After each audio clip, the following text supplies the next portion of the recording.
रानी की आंखें भर आईं। उन्होंने अपनी बेटी को प्यार से चूमा और धीरे से फुसफुसाई, हाँ मेरी राजकुमारी, तुम्हारी असली रुंझुन गुड़िया हमेशा तुम्हारी माँ ही रहेगी। बहुत हुआ ये माँ बेटी का नाटक। एक दिन सौंदर्या महल के बगीचे में रुंझुन गुड़िया से खेल रही थी। तभी नई रानी वहां आ गई। नई रानी गुड़िया को झटके से छीन लेती है और गुस्से में उसे जमीन पर पटक देती है। मेरी रुंझुन गुड़िया! महारानी सुनीता आवाज सुनकर दौड़ी आती हैं और अपनी बेटी को गले लगा लेती हैं। जाओ बेटी, अब आराम करो। महारानी अपने कक्ष में अकेली बैठी थी। उन्हें एक अजीब सा भय महसूस हो रहा था। तभी अचानक मिट्टी के एक बड़े घड़े के पीछे से एक काला भयंकर सांप निकला।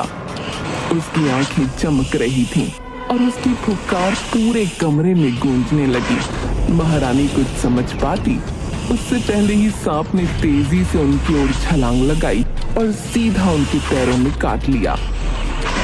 सांप जहर छोड़ते ही अचानक धुएं में बदल गया और धीरे धीरे एक औरत का रूप लेने लगा। जहां पहले सांप था वहां अब नई रानी खड़ी थी, लेकिन वो कोई अब साधारण स्त्री नहीं लग रही थी। उसके कपड़े काले हो चुके थे, उसकी आंखें चमक रही थीं और उसके माथे पर एक अजीब सा निशान था। महारानी सुनीता जमीन पर गिर पड़ी। उनका शरीर जहर से नीला पड़ने लगा। उनकी आंखें धीरे धीरे बंद हो रही थीं, लेकिन उन्होंने कमजोर आवाज में कुछ कहने की कोशिश की। तुम कौन हो? मैं वो हूँ जो इस महल की असली रानी बनेगी। मैंने राजा से शादी सिर्फ इसलिए की ताकि मैं इस राज्य पर राज कर सकूं। लेकिन जब तक तुम और तुम्हारी बेटी जिंदा हो, मेरा ये सपना पूरा नहीं हो सकता। इतना कहकर उसने महारानी की ओर देखा, जो अब अपनी आखिरी सांसें ले रही थी। कुछ ही क्षणों में महारानी सुनीता की आंखें हमेशा के लिए बंद हो गईं। नई रानी ने अपने चेहरे पर नकली दुख का भाव लाया और जल्दी से महारानी की लाश को चादर से ढक दिया। महल में किसी को इस बारे में कोई खबर नहीं थी। राजा उस समय पास के राज्य में द्वंद्व युद्ध देखने गए थे। नई रानी के कमरे में एक जादुई दिया जल रहा था। कमरे में चारों तरफ अजीब सी लपटें उठ रही थीं। सामने महारानी सुनीता की निष्प्राण देह पड़ी थी और उसके ठीक सामने रुंझुन गुड़िया रखी थी। सर्वात्मा प्राण संचार, मृत देह का अवतार, जीव हरो गुड़िया में डालो। जैसे ही मंत्र पूरा हुआ, महारानी की देह से एक चमकदार सफेद रोशनी निकली और सीधा रुंझुन गुड़िया में समा गई। गुड़िया पहले मौन थी, लेकिन जैसे ही आत्मा उसमें कैद हुई, वो धीरे धीरे रोने लगी। उसकी पायल से रुंझुन की आवाज आने लगी, लेकिन उसके साथ दबी दबी सिसकियां भी गूंजने लगीं। अब से महारानी की आत्मा इस गुड़िया में कैद रहेगी और कोई इस रहस्य को नहीं जान पाएगा। फिर वो तेजी से उठी और रुंझुन गुड़िया लेकर राजकुमारी के पास गई।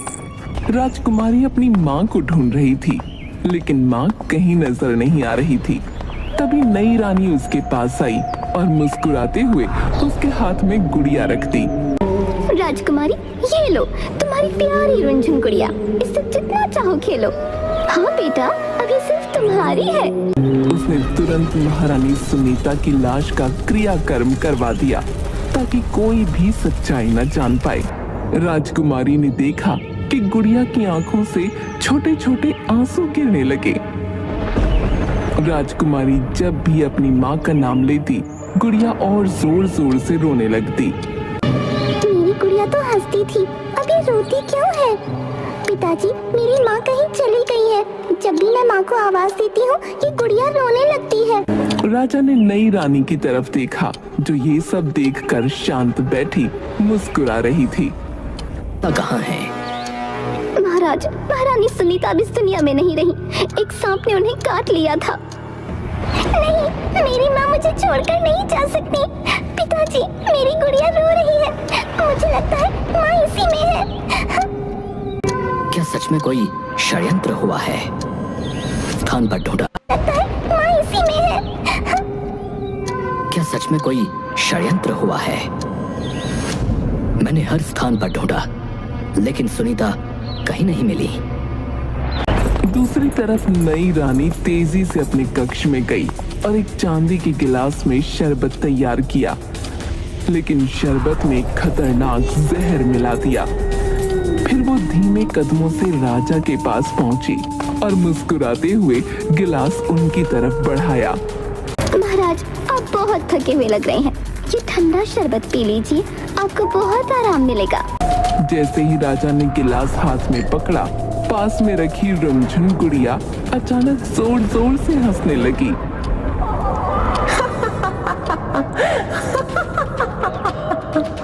राजा चौंक कर पीछे हट गए और गिलास नीचे रख दिया। ये गुड़िया, ये हंस क्यों रही है? नई रानी का चेहरा फीका पड़ गया और वो बोली, अरे महाराज, ये तो सिर्फ एक खिलौना है, हंसती गाती गुड़िया है, आप शरबत पी लीजिए। राजा फिर गिलास उठाने लगे, लेकिन गुड़िया फिर जोर जोर से हंसने लगी। मत पीना, मत पीना। राजा ने नई रानी की तरफ घूर कर देखा। अब उन्हें शक होने लगा कि इस गुड़िया में कोई न कोई राज जरूर छिपा है। इस गुड़िया को दरबार में लाया जाए और महल के सबसे विद्वान जादूगर को बुलाया जाए। नई रानी अंदर ही अंदर डरने लगी। अगर ये गुड़िया सच में सुनीता की आत्मा थी तो उसकी साजिश जल्दी ही उजागर हो सकती थी। अगर राजा को सच्चाई पता चल गई तो मैं बर्बाद हो जाऊंगी, मुझे जल्दी ही कुछ करना होगा। उधर राजा ने राज ज्योतिषी को बुलाया। राजा महेंद्र अपने सिंहासन पर बैठे थे। उनके हाथ में रुनझुन गुड़िया थी जो धीरे धीरे सिसक रही थी। राजा के माथे पर चिंता की लकीरें साफ झलक रही थीं। कुछ ही क्षणों में गहरे नारंगी वस्त्र पहने लंबी सफेद दाढ़ी वाले ज्योतिषी धीरेन्द्र दरबार में उपस्थित हुए। महाराज, मुझे बताइए, आपने मुझे क्यों बुलाया? राजा ने गहरी सांस ली और उनके सामने रुनझुन गुड़िया रख दी। मुझे इस गुड़िया को देखकर अजीब सा आभास हो रहा है। जब भी कोई अनहोनी होने वाली होती है, ये या तो हंसने लगती है या फिर करुण स्वर में रोने लगती है। मैं ये जानना चाहता हूं कि महारानी सुनीता कहां चली गई हैं? महाराज, ये कोई साधारण गुड़िया नहीं है, इसमें महारानी सुनीता की आत्मा कैद है। महाराज, राजा सहम गए। उन्होंने झटपट गुड़िया को देखा और फिर ज्योतिषी की ओर। क्या ये कैसे संभव है? कौन कर सकता है ऐसा भयानक कृत्य? ज्योतिषी राजा की ओर देखे बिना ही बोले। उनका स्वर भय और गहरी चिंता से भरा था।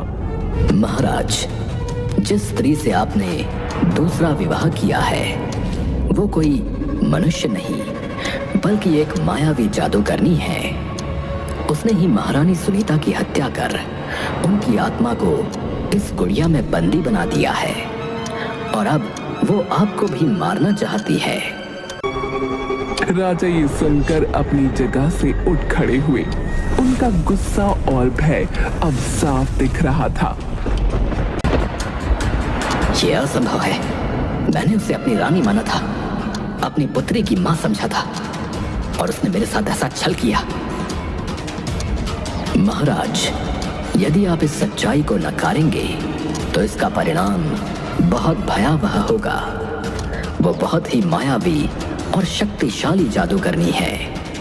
उसे मारना आसान नहीं होगा। महाराज, मुझे बताइए, उसे मारने का कोई उपाय है? महाराज, जादूगरनी को हराना कठिन है, परंतु उसकी सबसे बड़ी दुर्बलता यह है कि जब वो सोती है तो उसकी जादुई शक्तियां निष्क्रिय हो जाती हैं। आज रात्रि को जब वो गहरी निद्रा में होगी तो आप उसके कक्ष में आग लगा दीजिए। यही एकमात्र तरीका है जिससे आप उसे सदैव के लिए समाप्त कर सकते हैं। महाराज, आपको अपनी पुत्री और इस गुड़िया का ध्यान रखना होगा। महारानी सुनीता अब वापस नहीं आ पाएंगी।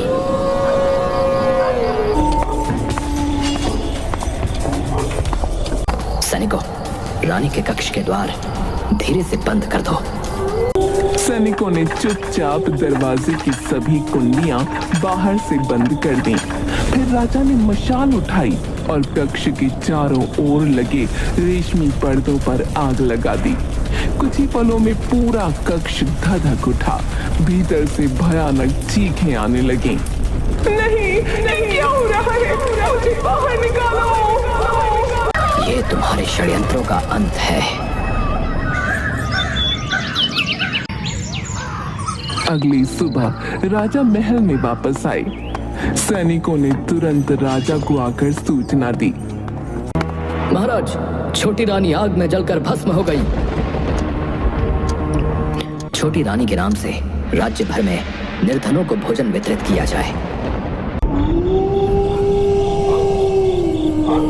उस रात राजा अपने कक्ष में बैठे थे। उनकी गोद में रुंझुन गुड़िया थी। राजा ने धीरे से उसके सिर पर हाथ फेरा और फुसफुसाए। मुझे क्षमा करना सुनीता। अगर मैंने पहले ही सच्चाई देख ली होती तो आज तुम मेरे साथ होती।